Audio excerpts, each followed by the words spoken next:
Hello friends, mind booster channel में आप सभी का स्वागत और अभिनंदन। आज 9th क्लास का बायोलॉजी का तीसरा chapter diversity in living organism. बहुत ही इंटरेस्टिंग सब्जेक्ट, बहुत ही जो है अच्छा टॉपिक है और बहुत ही आनंद के साथ है। कम मेहनत में ज़्यादा नंबर यदि प्राप्त करना है तो इस टॉपिक को, इस चैप्टर को तैयार करेंगे, बहुत आनंद आएगा। आज हमारे चैनल पर जो लोग नए हैं वो हमारे चैनल को ज़रूर सब्सक्राइब करेंगे, क्योंकि इस चैनल पर फिजिक्स के लिए रोशन लाल सर हैं, मैथमेटिक्स के लिए विजय सर हैं और बायोलॉजी में स्वयं डॉक्टर सूर्य प्रकाश। एक लंबा कालखंड एजुकेशन के फील्ड में और बायोलॉजी टीचिंग में, तो इसलिए आप सभी इस चैनल को सब्सक्राइब करें। और साथ में इस चैनल पर जो विशेषता हैं वो क्या है, वो बायोलॉजी की क्लास, फिजिक्स की क्लास, मैथ्स की class, motivational speech, motivational quotes और साथ में CBSE के अपडेट्स जो हैं वो प्रोवाइड कराए जाते हैं। तो ज़्यादा समय न खर्च करते हुए हम शुरुआत करते हैं डाइवर्सिटी इन लिविंग ऑर्गेनिज्म। बहुत अच्छे से समझेंगे डाइवर्सिटी का मतलब क्या होता है, विविधता। विविधता का मतलब क्या होता है कि उसको बहुत आसानी से समझेंगे कि हम सब अपने अपने परिवार में जब खड़े होते हैं, मम्मी की शक्ल अलग है, पापा की शक्ल अलग है, बहन की अलग है, भाई की अलग है, दादाजी की अलग है, दादी की अलग है। हम सब ह्यूमन बीइंग्स होने के बावजूद भी क्या है, हम लोग में विविधता है। किसके माध्यम से? आकृति के माध्यम से, फेस के माध्यम से हम लोग अलग अलग हैं। पर यहाँ पर हम इस विविधता की बात नहीं कर रहे हैं, हम बात कर रहे हैं कि ये जो पृथ्वी है इस पर क्या है। मैंने कई बार बताया है, दो ही चीज़ जीवित हैं, एक लिविंग में प्लांट्स हैं और दूसरा जो है वो एनिमल्स हैं। अब प्लांट्स में भी क्या है, डिफरेंट टाइप के प्लांट्स होते हैं, डिफरेंट टाइप के एनिमल होते हैं। कितने एनिमल हैं, हम 1 मिनट में चाहें तो कितने नाम गिना सकते हैं। कुत्ता है, बिल्ली है, घोड़ा है, जिराफ है, दरियाई घोड़ा है, शेर है, तेंदुआ है, लकड़बग्गा है, लोमड़ी है, खरगोश है, चूहा है, गिनी पिग है। बहुत सारे ऐसे जीव हैं जो डिफरेंट जो हैं एडॉप्टेशन और डिफरेंट क्या है, अपने बिहेवियर को शो करते हैं। तो कहने का मतलब है कि ये प्रकृति जो है, ये जो पृथ्वी जो है, इसमें बहुत सारे जीव जंतु हैं जिनके बारे में हम यहाँ पर अध्ययन करेंगे कि उनको हम किस आधार पर क्लासिफाई किए हैं, किस तरीके से उनके कैरेक्टरिस्टिक के आधार पर, शेप के आधार पर, उसके स्पीसीज के आधार पर, उसके जीनस के आधार पर कौन कौन से कैरेक्टर को लेकर चले हैं और किस तरीके से उसको हमें अध्ययन करना है और हमें उसे क्लासिफाई वे में करके लेके चलना है। कि जैसे हमें पता हो कि यदि मैमल्स है तो मैमल्स के क्या क्या गुण होंगे, यदि रेप्टाइल्स है तो रेप्टाइल्स के क्या क्या गुण होंगे, यदि प्रोटोजोआ है तो प्रोटोजोआ के गुण क्या होंगे, पोरिफेरा है तो उसके गुण क्या क्या होंगे। यह सब चीज़ें हमें आज यहाँ पर पता चलने वाली है। तो विस्तृत रूप से जानकारी ध्यान रखेंगे कि डाइवर्सिटी इन लिविंग ऑर्गेनिज्म का मतलब सीधा सीधा है कि जो जीवित जीव हैं उनमें कितनी प्रकार की विविधताएं पाई जाती हैं, उसे हम क्लास 9th में पढ़ते हैं और उसको पढ़ करके आत्मसात करते हैं। तो यहाँ शुरुआत करते हैं चैप्टर्स की। Diversity in living organism. Biological diversity और bio diversity refers to all the variety of life that exist on the earth. जितने भी जीवित जीव हैं उनके लाइफ को, जो जितनी वैरायटी है उसको क्या है, जो पृथ्वी पर पाई जाती हैं उसके बारे में डिस्कस कौन करता है, डाइवर्सिटी। क्लियर हो गई बात। Biodiversity can be described and the measured at the 3 different levels: species,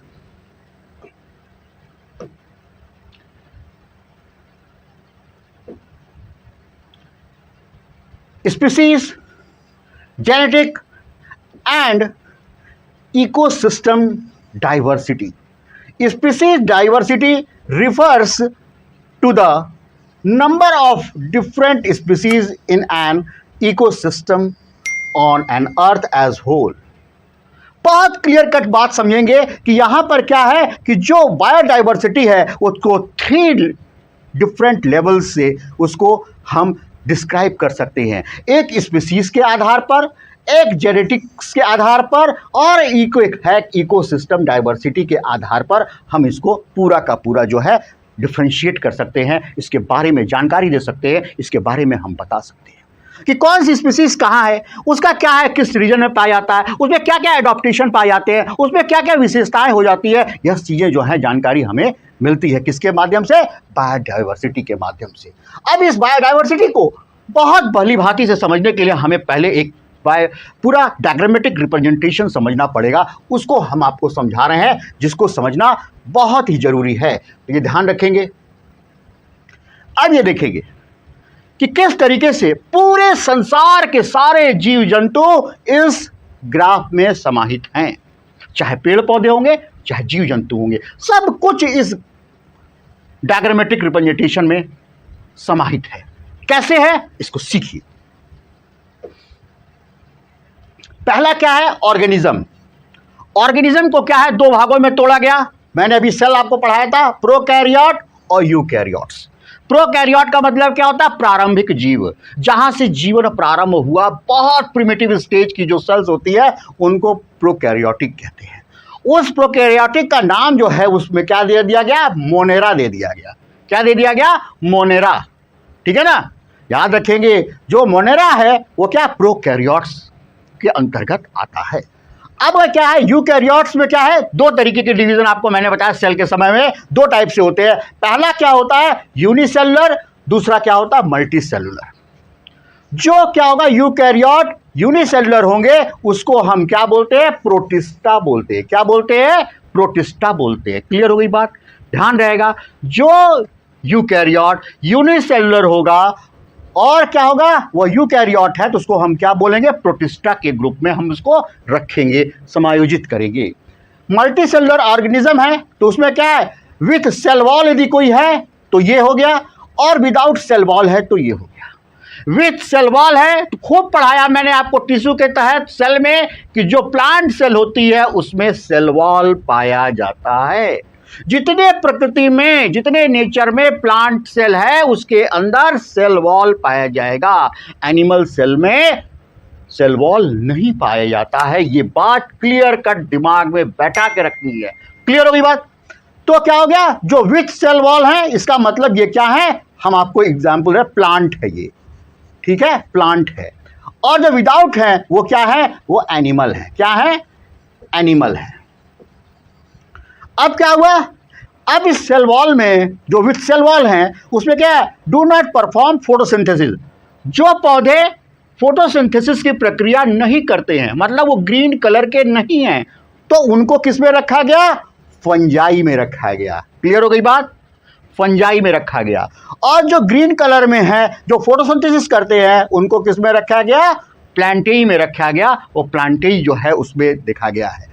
और तीसरा जो है सबसे जबरदस्त जो है कि विदाउट सेल वाले जितने भी हैं जंतु, उनको क्या है, एनिमिलिया में रखा गया, मतलब एनिमल में रखा गया।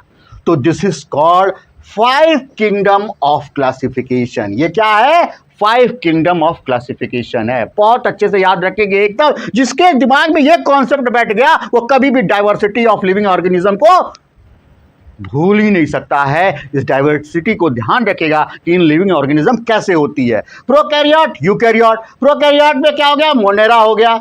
दूसरा क्या हो गया, प्रोटिस्टा हो गया। तीसरा क्या हो गया, फंजाई हो गया। चौथा क्या हो गया, प्लांटेई हो गया।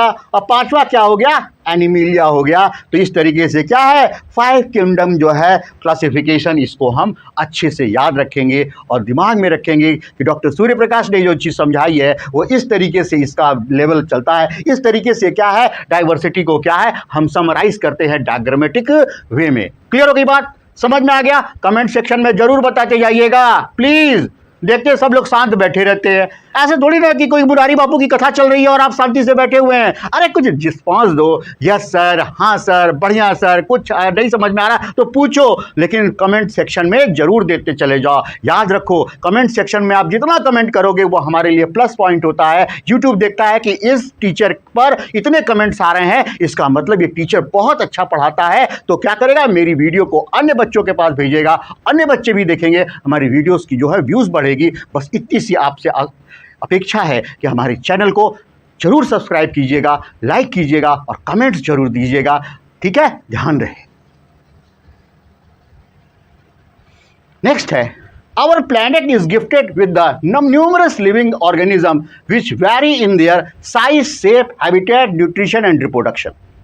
बहुत क्लियर कट समझने की बात है कि हमारा जो प्लेनेट है, हमारा जो ग्रह है, वह क्या है? वह गिफ्टेड है न्यूमरस ऑफ लिविंग ऑर्गेनिज्म, अनेक लिविंग ऑर्गेनिज्म, जीवित जीव हैं जिनकी क्या है? विविधताएं देखी जाती है, जो वैरी करते हैं किसमें वह दिखाया जाता है, वह साइज में वैरी करते हैं, शेप में वैरी करते हैं, हैबिटेट में वैरी करते हैं, न्यूट्रिशन में वैरी करते हैं और साथ में रिप्रोडक्शन में वैरी करते हैं। तरह तरह के जीव हैं, तरह तरह के क्या है, उनकी साइज है, शेप है, आकार है, प्रकार है, उनका जनन की प्रक्रिया, उनके रिप्रोडक्शन की प्रक्रिया, उनका न्यूट्रिशन का जो है वो सब कुछ अलग अलग है। तो यह ध्यान रखेंगे, डाइवर्सिटी जो है वो हमारे प्लेनेट पर अनेकता है, जीवों में विभिन्न प्रकार की पाई जाती है। And a lot of more based on their physical feature and their habitat these animals of kingdom Animalia are the classified into the different order and class. तो याद रखेंगे कि जो फिजिकल फीचर है, जो बाह्य संरचना है, उसको देख करके क्या है, हमारे जीव जंतुओं को हम डिफरेंट क्या है, क्लासेस में और ऑर्डर्स में रखते हैं। अब आदमी फॉरेन का है, एकदम गोरा चट्टा दिखाई दे रहा है, एक सूर्यप्रकाश सर हैं दिखाई दे रहे हैं, हाँ, और एक क्या है, निग्रो है, वो दिखाई दे रहा है, क्लाइव लॉयड है, विवियन रिचर्ड्स है, वेस्ट इंडीज के जो प्लेयर होते हैं उनका देखो किस तरीके से होते हैं। सब मानव हैं लेकिन सबकी आकृति जो है, शेप जो है अलग अलग।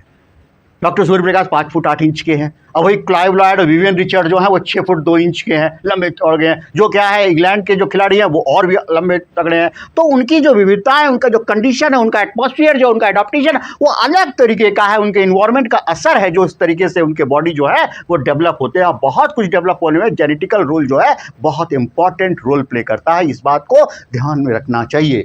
नेक्स्ट है, Why is the diversity in living organism is important? बहुत बड़ा क्वेश्चन है ये, सीबीएसई में पूछा हुआ है, इसलिए इसको क्वेश्चन फॉर्म में लिख दिया हुआ। कई बार पूछा हुआ है, 3 नंबर में, 2 नंबर में पूछा जाता है, Why is diversity is living organism is important? जो लिविंग ऑर्गेनिज्म है उसमें विविधताएं क्यों हैं, क्या कारण है और इसका क्या महत्व है, इस चीज को ध्यान रखेंगे। Plant and animals are put into the different categories on the basis of their ability to make their own food, being able to produce one's own food versus having to get food from outside would make the very different body design and necessary। बात समझेंगे, plant और animal दो हैं। Plant जो है अपना भोजन स्वयं बनाते हैं, एनिमल जो होते हैं वो क्या होता है, प्लांट पर या एनिमल्स पर डिपेंड होते हैं। तो ये बात ध्यान रखेंगे कि यह चीज़ें जो हैं, डाइवर्सिटी जो विविधताएं हैं, वो यह बात क्लियर करती हैं कि उनका खुद का ओन फूड क्या है, वो खुद बनाते हैं या नहीं बनाते हैं। यदि बनाते हैं तो उनको हम क्या बोलते हैं, ऑटोट्रॉफ्स बोलते हैं। और जो जीव जंतु होते हैं जो अपना भोजन स्वयं नहीं बनाते हैं, उनको क्या बोलते हैं, हेटेरोट्रॉफ्स बोलते हैं। क्लियर हो गई बात। तो विविधता पढ़ने का मतलब क्या होता है, क्यों इंपॉर्टेंट है, क्योंकि हमें विभिन्न प्रकार की कैटेगरीज का पता चलता है कि किस प्रकार का जंतु है, किस प्रकार का ये प्लांट है, ये भोजन बनाता है, ये भोजन नहीं बनाता है, ये किस पे डिपेंड है, उसका न्यूट्रिशन कैसा है, उसका आकार कैसा है, उसका प्रकार कैसा है, वो कहाँ पे पाया जाता है, किस तरीके से रहता है। यह चीजें जो है विविधता के बारे में से पढ़ने से हमें जानकारी प्राप्त होती है।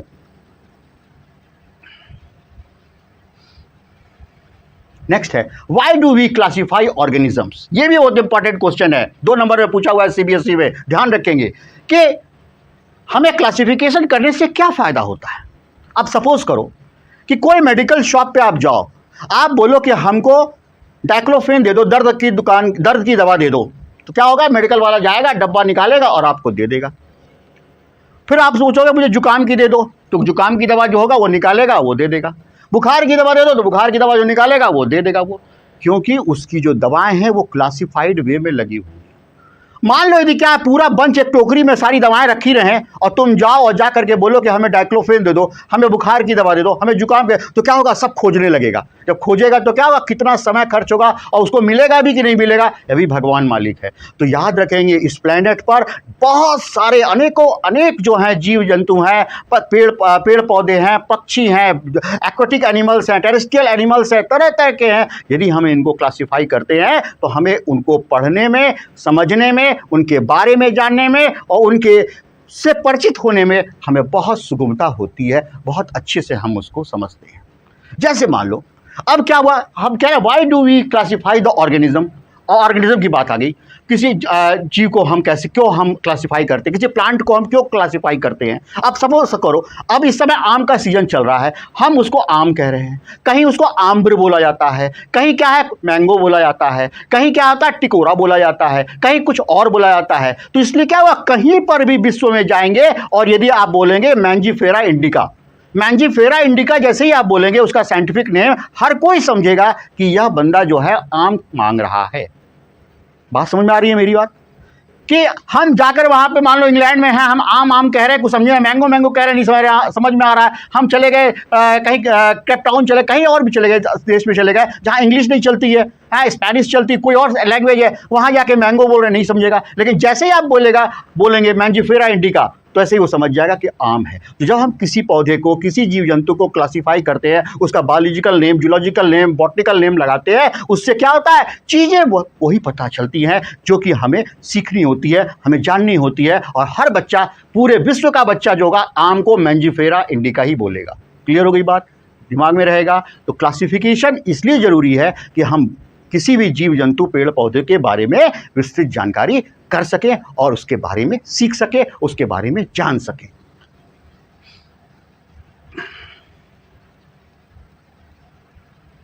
नेक्स्ट है plant and animal are put up into the different categories on the basis of mode of nutrition. Plant are autotrophs while the animals are heterotrophs. मैंने आपको बताया अभी कि प्लांट का जो क्लासिफिकेशन का था और एनिमल का है वो क्या है, प्लांट जितने ग्रीन प्लांट है वो ऑटोट्रॉफ्स हैं। क्यों ऑटोट्रॉफ्स है, क्योंकि वो फोटोसिंथेसिस करते हैं। फोटोसिंथेसिस क्यों करते हैं, क्योंकि उसमें क्लोरोप्लास्ट पाया जाता है। क्लोरोप्लास्ट जब पाया जाता है तो क्या होता है, कार्बन डाइऑक्साइड और H2O जो है सूर्य के प्रकाश में क्लोरोफिल की उपस्थिति में क्या करते हैं, C6H12O6 बनाते हैं, जिससे को कि हम फोटोसिंथेसिस की प्रक्रिया कहते हैं। वह क्या है, ऑटोट्रॉफ्स कहलाते हैं। और हेटरोट्रॉफ्स क्या है, जो हम हैं, जीव जंतु जितने हैं वो पौधों पर हम बेस्ड हैं। अब देखो मोहित कह रहा है कि हम तो क्या है, हम तो दूध पी के जिंदा रह लेंगे। अरे भैया दूध पी के जिंदा रह लोगे, लेकिन क्या है, वो भी तो गाय भी तो क्या है, वो पेड़ पौधे खाती है, घास खाती है, भूसा खाती है।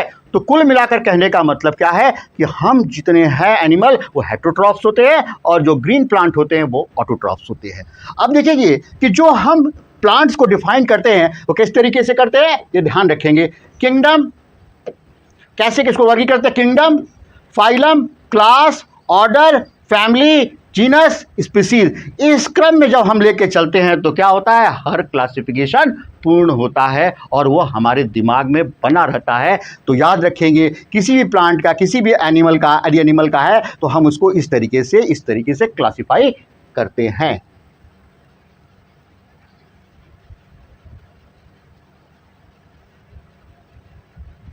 अब नेक्स्ट है इवोल्यूशन। देख लीजिए इवोल्यूशन कितना सुंदर चित्र दिखा रहा है कि एक ये क्या है, इसको कहेंगे एप्स, वन मानुस। फिर देखो ये कैसे क्या हुआ, थोड़ा सा झुका हुआ था यहाँ से, फिर क्या हुआ, ये थोड़ा खड़ा हो गया, फिर भी यहाँ से झुका हुआ था, फिर उसके बाद क्या हुआ, थोड़ा सा इसमें क्या हुआ, इवोल्यूशन हुआ, थोड़ा सा ये खड़ा हुआ, यहाँ से गर्दन झुकी हुई थी, फिर ये क्या हुआ, थोड़ा सा क्या हुआ, ये पूरा स्ट्रेट है, फिर उसके बाद क्या हुआ, ये क्रोमैग्नॉन आया, वो क्या हुआ, और भी स्ट्रेट हो गया, और उसके बाद जो मॉडर्न मैन है वो कि देखिए इस तरीके से संरचना इसकी बनी है। तो this is the show evolution. Evolution का मतलब क्या होता है, विकास क्रम, किस तरीके से एक स्पीसीज जो है धीरे धीरे डेवलप होती है। हम जानते हैं कि हम लोग के पूर्वज जो थे वो बंदर थे, क्रमिक रूप से क्या हुआ, उनमें विकास का क्रम होता चला गया और विकास का क्रम जब चला तो ये संरचना इस तरीके से डेवलप होती चली गई। Evolution is the slow process by which the organisms change according to their need and survive the environment around them. Evolution leads to the formation of new organism and more diversity in the ecosystem. जो evolution है एक बहुत ही slow प्रक्रिया है, त्वरित दिखने वाली नहीं है। लाखों साल, हजारों साल लग जाते हैं किसी एक परिवर्तन को होने में। तो वह परिवर्तन जो होगा वह क्यों होगा, क्योंकि सर्वाइव द इन्वायरमेंट, इस इन्वायरमेंट में सर्वाइव करने के लिए धीरे धीरे क्या है, परिवर्तन होता है। याद रखेंगे इसमें सबसे अच्छा इवोल्यूशन में एक आता है लैमार्कवाद, लैमार्किज्म जिसको कहते हैं। जिराफ जो था वो पहले था घोड़े जैसा था, लेकिन क्या हुआ, जब घास फूस जब खत्म हो गई पृथ्वी पर तो क्या वो अपनी गर्दन को यूज़ करने लगा पेड़ के लिए। फिर वो यूज़ करता रहा सैकड़ों हजारों साल करता रहा, उसकी गर्दन जो है लंबी होती गई, गर्दन जो है लंबी होती गई। और आज क्या है, जिराफ की गर्दन कितनी लंबी होती है, क्योंकि उसने क्या है, अपने गर्दन का जो है इस्तेमाल किया, क्योंकि अपने को इन्वायरमेंट में एडजस्ट करना था, क्योंकि प्रकृति में जो था वो पेड़ पौधे जो है समाप्त हो रहे थे, मतलब ज़मीन पे जितने थे पेड़ पौधे, घास की समाप्त हो रही थी, पेड़ पर जो लगता था वो अपनी गर्दन को उचका उचका करके क्या है भोजन करता था। तो क्या हुआ, जिराफ की गर्दन जो है वो लंबी हो गई। तो यह क्या है, यह इवोल्यूशन की प्रक्रिया जो है बहुत ही स्लो होती है, और साथ में देखा जाता है बहुत ही क्रमिक रूप से धीरे धीरे धीरे धीरे होगी। और यह भी देखा जाता है कि इसको करने में बहुत लंबा कालखंड लगेगा। और यह क्यों होता है, क्योंकि उसको अपने को जो जीव है सरवाइव करता है उस एनवायरनमेंट में, इसलिए क्या है, इवोल्यूशन की प्रक्रिया पूर्ण होती है। ठीक है, याद रहेगा, अच्छे से ध्यान रहेगा। बोलो मोहित, क्लियर है ना? बिल्कुल ठीक, ओके। नेक्स्ट है चार्ल्स डार्विन। चार्ल्स डार्विन जो हैं बहुत महान साइंटिस्ट हुए हैं। Charles Darwin was English biologist and naturalist. Naturalist का मतलब क्या होता है, प्रकृतिवादी। बायोलॉजिस्ट का मतलब क्या होगा, जीव वैज्ञानिक। He travelled on HMS Beagle to Galapagos island in South America. Using his observation he proposed the theory of evolution in his book on the origin of species. यहां पर देखेंगे कई क्वेश्चंस बन गए। चार्ल्स डार्विन जो हैं वो क्या है, पहली बात ही नेचुरलिस्ट थे, ये क्वेश्चन पूछा गया है CBSE में। दूसरा पूछा गया कि वो ट्रैवल किस से किए थे, तो वो क्या बीगल नाम के जहाज से किए थे। बीगल, HMS बीगल जिसको कहते हैं, ये जहाज है, ये देखो बीगल ये बना हुआ है, ये पूरा बीगल जो है इस जहाज से उन्होंने ट्रैवल किया था। और कहाँ से किए थे, गैलापागोस आइसलैंड से किए थे, जो कि साउथ अमेरिका में था। कहाँ से स्टार्ट किए थे, Galapagos island in South America. अब ये अपने ऑब्जर्वेशन को, इन्होंने जो जो चीज़ें देखी उसको उन्होंने किस किताब में रखा, ओरिजिन ऑफ स्पीसीज नाम की जो है बुक के अंदर रखा था। कितने क्वेश्चन बन गए, 1 2 3 और ये 4 जो हाँ, ये क्या 5 क्वेश्चन जो हैं वो क्या चार्ल्स डार्विन के लिए बने। याद रखेंगे, चार्ल्स डार्विन जो थे बॉटनिस्ट थे, ये तो बायोलॉजिस्ट थे और नेचुरलिस्ट थे। और वो क्या हुआ, बीगल नाम के जो जहाज़ से जो है कि साउथ अमेरिका में जो है वहाँ से उन्होंने क्या अपनी खोज चालू की थी। जहाज़ से घूमते घूमते घूमते जगह जगह की प्रकृति, जगह जगह के पेड़ पौधे इत्यादि को देखते रहे, उसके सारे चार्ट्स बनाते रहे और उसको क्या सारी चीज़ों को, अपने फाइंडिंग्स को ओरिजिन ऑफ स्पीसीज नाम की बुक में पब्लिश किए थे। तो ध्यान रहेगा अच्छी तरीके से। नेक्स्ट, इसके बाद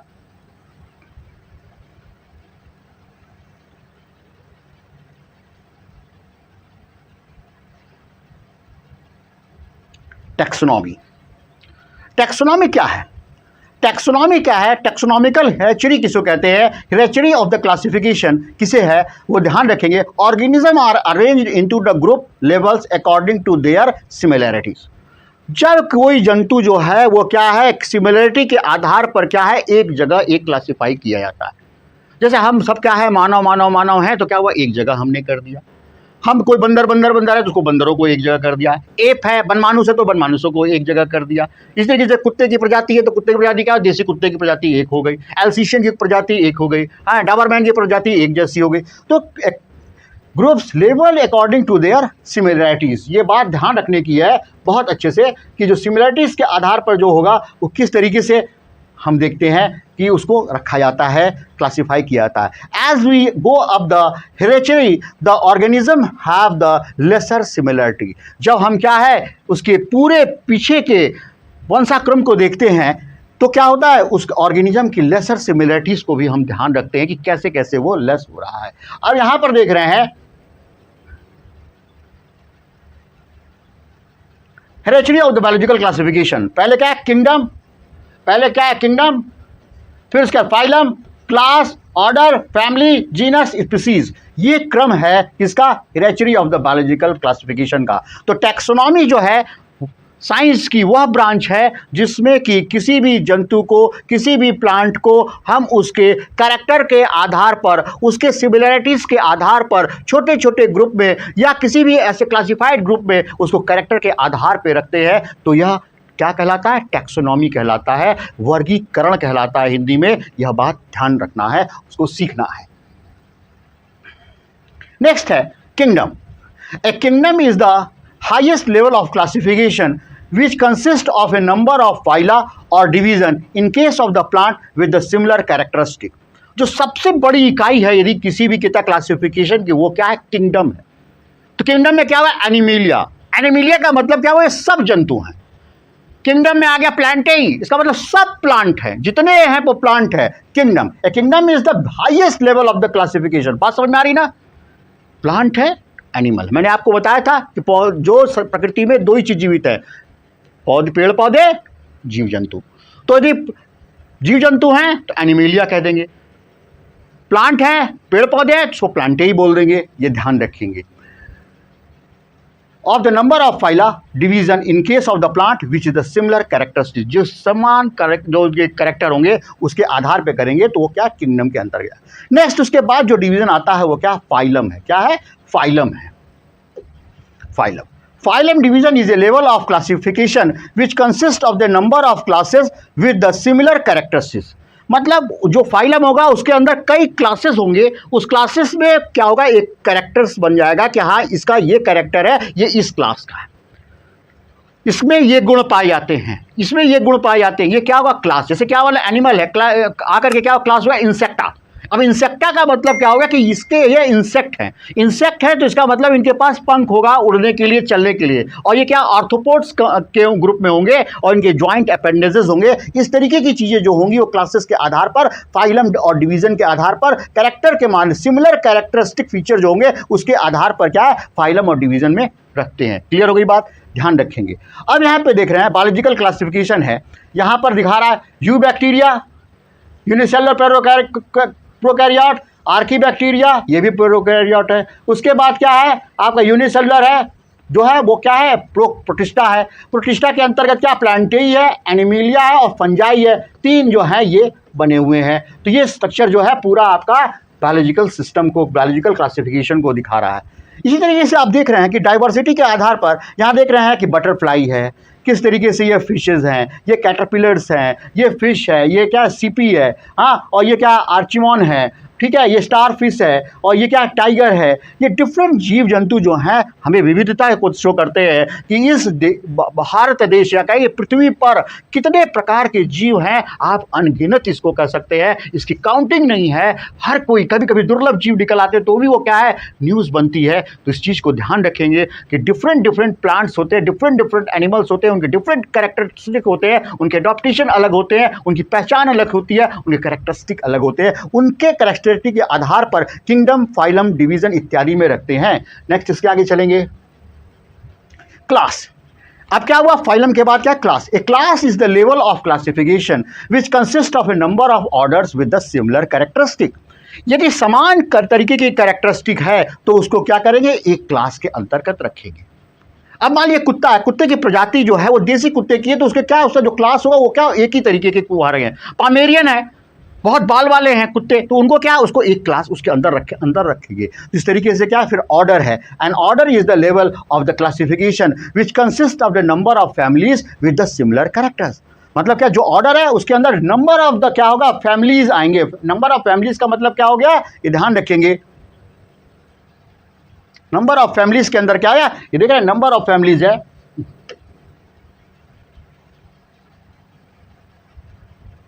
number of families with the similar characteristic जो है वो देखने को प्राप्त होता है। यहाँ पे नंबर ऑफ फैमिलीज है विद द सिमिलर कैरेक्टरिस्टिक हो, तो उसको हम क्या? ऑर्डर में रखेंगे। तो क्या हो गया? किंगडम हो गया, फाइलम हो गया, क्लास हो गया, ऑर्डर हो गया। ये चार भाग में अभी तक चल चुका। अब इसको बाद आगे देखेंगे, family. A family is the level of the classification which consists of a number of genus and similar characteristics. अब क्या हो? जो फैमिली के अंदर का जो जीव जंतु होंगे उनमें क्या होगा? उसका जीनस में जो सारी कैरेक्टरिस्टिक, सिमिलर कैरेक्टरिस्टिक होंगे, जो गुण होंगे उसके, हो सकता है कि कोई बिल के अंदर रहता हो सकता है उसके पास पैर ना हो, वो मसल्स के, मतलब स्नेक्स है। अब स्नेक्स है, उसके पास पैर तो होता नहीं है कि स्नेक चला जा रहा है अपने पैरों से, वो रेंग करके चलता है। जब रेंग के चलता है तो उसकी क्या है? अलग पहचान है। उसी तरीके से जितने रेंगने वाले जीव जंतु हैं उनको क्या है, एक तरीके के क्या होगा, फैमिली में रखा जाएगा। उसी तरीके से जीनस है, genus is the level of classification which consist of A number of species with the similar character. जब उसमें क्या होगा, जिस जीनस का होगा उसमें सिमिलर कैरेक्टर्स पाए जाएंगे तो उसको जीनस में रखेंगे। और स्पीसीज जो है, species is the level of classification which consist of A number of organism with similar characteristic and the interbreed to give rise to the fertile of the offspring। जो एक स्पीसीज होती है उस स्पीसीज का क्या होता है, जो रिप्रोडक्शन की प्रक्रिया होती है उसी स्पीसीज से होती है, जिसके माध्यम से क्या होता है, उनकी जो वंशाक्रम, जो उनका जनरेशन जो है वो चलता रहता है। अब क्या हुआ, लेकिन मनुष्य जो है वो क्या है, वो बहुत ही कहता है अपने दिमाग से प्रयोग करते हैं, नए नए प्रयोग करते हैं। तो स्पीसीज को क्या, किसी स्पीसीज से किसी को कर दिया। अब जैसे क्या है कि आपका डॉबरमैन है, एल्सेशियन है, वो कई प्रकार के कुत्ते होते हैं, उनका क्या है, क्रॉस जो कराते हैं, डिफरेंट स्पीसीज के करा देते हैं, तो उसमें क्या प्रजातियां अलग किस्म की निकल आती हैं। इस बात को ध्यान रखेंगे। तो फैमिली हो गया, जीनस हो गया, स्पीसीज हो गया, इन बातों को ध्यान रखेंगे।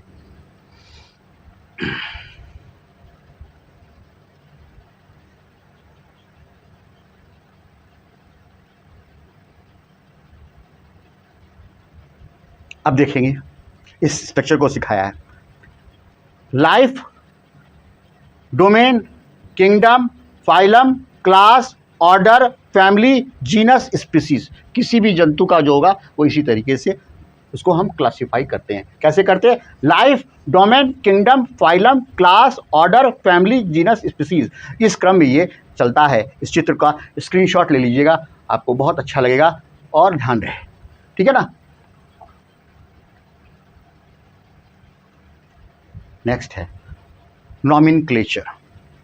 नॉमेनक्लेचर के बारे में ध्यान रखेंगे कि इसको पूरी तरीके से, अब क्या है, कैरोलस लिनियस कहते हैं इनको।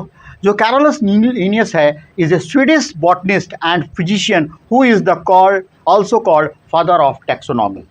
ये ध्यान रखेंगे कि यह क्या है, लिनियस साहब हैं, जो क्या है, स्वीडिश बॉटनिस्ट हैं और फिजिशियन भी थे, जो क्या है, फादर ऑफ टैक्सोनॉमी कहा जाता है। जितना भी टैक्सोनॉमी हुआ, चाहे प्लांट का हुआ, चाहे एनिमल का हुआ, चाहे किसी का हुआ, सब कुछ इस लिनियस वैज्ञानिक ने किया। इनका चित्र ये है, इनको याद रखिएगा। इन्होंने टैक्सोनॉमी पे काम किया, इसीलिए इनको क्या बोलते हैं, टैक्सोनॉमी का पिता बोलते हैं। क्या बोलते हैं, टैक्सोनॉमी का पिता बोलते हैं, father of taxonomy. He introduced the binomial nomenclature and laid the ground rules with the pathway of the modern taxonomy। ये बात ध्यान रखेंगे कि इन्होंने क्या है, सबसे बड़ी चीज जो है, जो आपका क्वेश्चन बनता है जो सीबीएसई में और मेडिकल में, बायनॉमेनक्लेचर जो है, यह इसकी खोज किसने की थी, लिनियस साहब ने की थी। और इसी के द्वारा क्या है, मॉडर्न टैक्सोनॉमी का जो है जन्म हुआ था। इसीलिए इनको क्या, फादर ऑफ टैक्सोनॉमी बोला जाता है। तो कार्लोस लिनियस जो हैं वो क्या है, फादर ऑफ टैक्सोनॉमी है। इन्होंने बायनॉमियल नॉमेनक्लेचर जो है वो दिया था। इस चीज को ध्यान रखेंगे। नेक्स्ट इसके बाद है बायनॉमियल नॉमेनक्लेचर। क्या है, binomial nomenclature was introduced by the Linnaeus as a method of naming organism in the taxonomy. It consist of two parts. माने क्या होगा, दो पार्ट्स होंगे। जैसे मान लीजिए दो पार्ट्स होंगे, तो क्या होगा, ये एक पार्ट और एक, दो parts. The first part of the genus name as the which is the written in capital letter. जो होगा यह क्या होगा, कैपिटल लेटर में होगा, उसको स्टार्ट लेंगे। The second part of the species name with not capitalised. ये क्या हो गया, जैसे मान लो कि दो पार्ट में होगा, तो जैसे मान लो मैंने आम की बात की है, तो मैंजी फेरा, फिर क्या हुआ, इंडिका।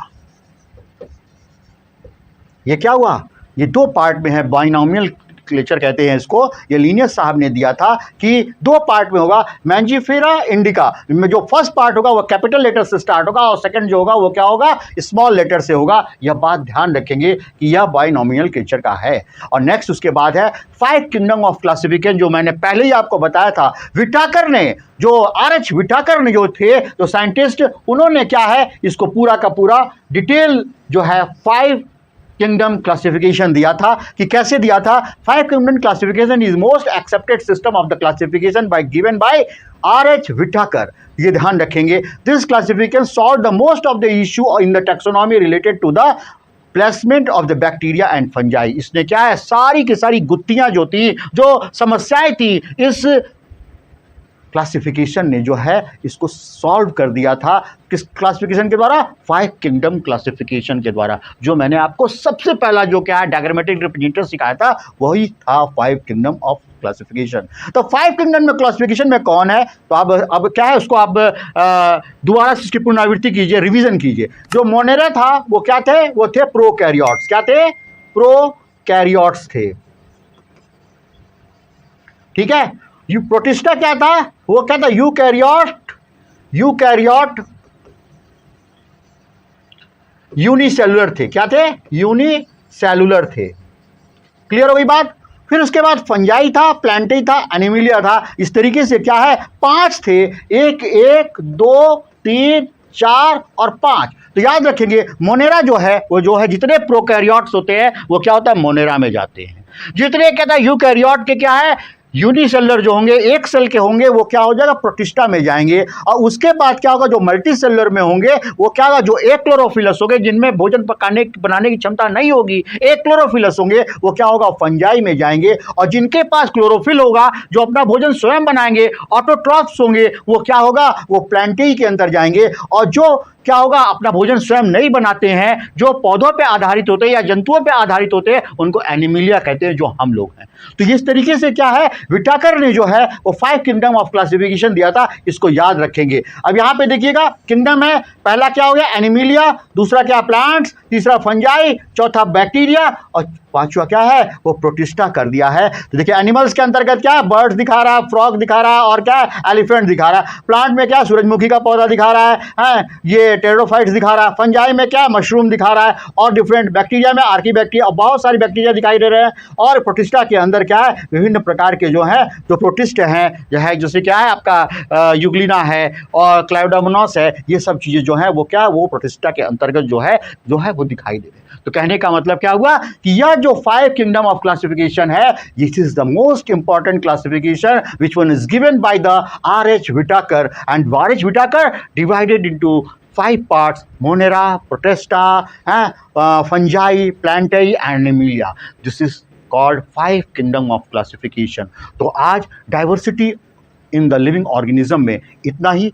आप इसको पढ़ें, समझें, जो बातें मैंने बताई आपको कि विविधता क्यों आवश्यक है, क्या कारण है, क्यों हम क्लासिफाई करते हैं, किस प्रकार से क्लासिफिकेशन का लाभ होता है, हम पौधे को, जंतुओं को किस प्रकार से, किस बेस पर पहचानते हैं, कैसे क्या 5 किंगडम जो है क्लासिफिकेशन यूज होता है। विटाकर साहब ने क्या किया, डार्विन साहब ने क्या किया। डार्विन साहब जो थे वो क्या थे, वो एक बायोलॉजिस्ट भी थे और साथ में नेचुरलिस्ट भी थे। बीगल नाम के जहाज़ से जो है वो अमेरिका के एक आइसलैंड से जो है वो निकले थे, और उन्होंने सारी जो अपनी जो रिसर्चेस थे, ऑब्जर्वेशन था, ओरिजिन ऑफ स्पीसीज नाम की बुक में दिए थे। और इसके बाद लीनियस साहब आए, जो कि टैक्सोनॉमी के फादर कहे जाते हैं, फादर ऑफ टैक्सोनॉमी जो है लीनियस हैं। और लीनियस ने जो है सारी चीज़ें जो हैं अपने आप से उसको पूरा का पूरा देखा, बायनॉमियल नॉमेनक्लेचर का ओरिजिन किया, जिसमें कि 2 चीज़ें बताई कि क्या है, 2 नाम होंगे। एक नाम जो होगा फर्स्ट हाफ का जो कैपिटल लेटर में लिखा जाएगा और जो जीनस कहलाएगा, और जो लास्ट हुआ होगा उसको स्पीसीज कहते हैं। जो उसको जीनस का लिखेंगे वो कैपिटल लेटर से स्टार्ट करेंगे, और जो स्पीसीज वाला होगा स्मॉल लेटर से लिखा होगा। जैसे कि मैंने आम का बताया था, आम जो है मैंजीफेरा है, और लास्ट में जो उसका स्पीसीज है वो इंडिका है। तो ये बातें ध्यान रखने की है कि डाइवर्सिटी में क्लासिफिकेशन का क्या रोल है, हम क्यों इसको पढ़ते हैं, क्या इसका कारण है, यह सब चीज़ें हम सीखेंगे। अपनी पूरी NCERT को पढ़िए और उसके बाद उसके नोट्स बनाइए, और कमेंट सेक्शन में जरूर बताइएगा कि आपको ये कैसा लगा। क्योंकि डाइवर्सिटी इन लिविंग ऑर्गेनिज्म लंबा चैप्टर है, इसके कम से कम 3 पार्ट्स बनेंगे। तो जो पहला पार्ट है वो आज हम खत्म कर दिए हैं। सेकंड पार्ट जो है वो किंगडम मोनेरा से फिर हम क्या स्टार्ट लेंगे। तो मोनेरा के अंदर कौन कौन से जंतु आते हैं, प्रोटिस्टा के अंतर्गत कौन कौन से जंतु आते हैं, फंजाई के अंदर क्या क्या है, मोनेरा में है ये आपका मोनेरा के बाद क्या प्रोटिस्टा है, प्रोटिस्टा में फंजाई है, फंजाई के बाद जो सारी चीज़ें जो निकल के आ रही हैं, प्लांटेई है, एनिमिलिया है, इनके बारे में भी हम आगे डिस्कस करेंगे। तो आज इतना ही। आगे के लिए जो है आप फिर तैयार रहिएगा। नेक्स्ट सेशन में हम मिलते हैं आपसे किंगडम मोनेरा के बारे में। तब तक खूब पढ़िए, आगे बढ़िए। जय भारत, जय देश।